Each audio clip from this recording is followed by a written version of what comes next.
মঙ্গলবার হঠাৎই বীরভূমের তারাপীঠে এসে উপস্থিত হলেন দমকল মন্ত্রী সুজিত বসু। এদিন বীরভূমের তারাপীঠ থানার মহাপীঠ মা তারার মন্দিরে এলেন দমকল মন্ত্রী সুজিত বসু। এদিন প্রথমেই তারাপীঠে এসে মা তারার গর্ভগৃহে প্রবেশ করেন। দীর্ঘক্ষণ পুজো দেন পরিবারের মঙ্গল স্বার্থে। পাশাপাশি পুজো দিলেন দমকল মন্ত্রীর পরিবারের সদস্যরাও। বীরভূম থেকে শুভদীপ গুইয়ের report, crime press Bengal news.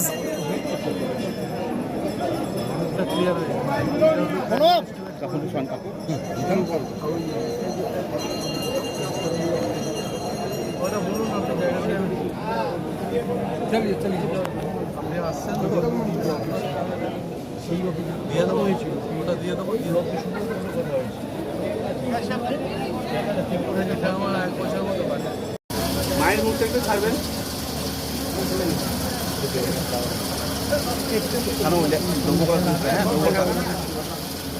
এই দুটো মুছে গেলে হয়ে যায়।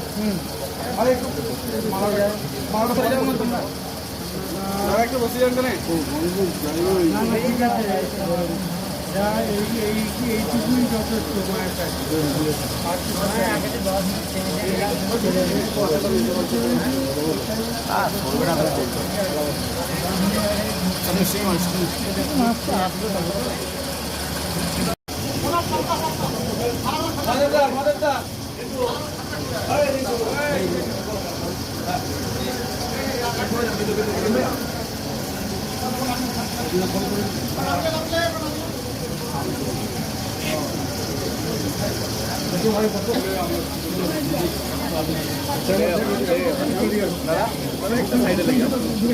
মায়ের মুখে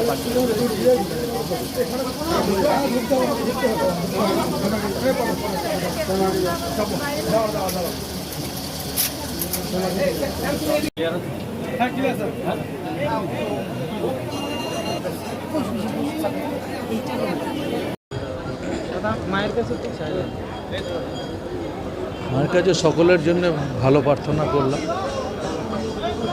সকলে যাতে ভালো থাকে, সকলের মঙ্গল হয়,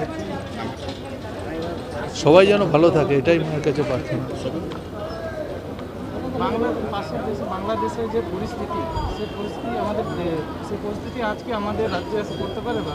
আমাদের রাজ্য এবার বাংলাদেশ একটা তার আলাদা একটা রাষ্ট্র।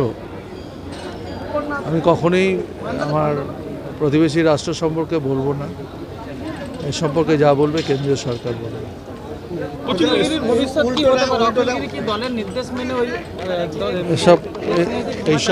এইসব কোনো বক্তব্য করে আমাদের যেটা ভালো, দুবরাজপুরে ফায়ার স্টেশন আমাদের রেডি হয়ে গেছে, কিছুদিনের মধ্যে এটা উদ্বোধন হবে।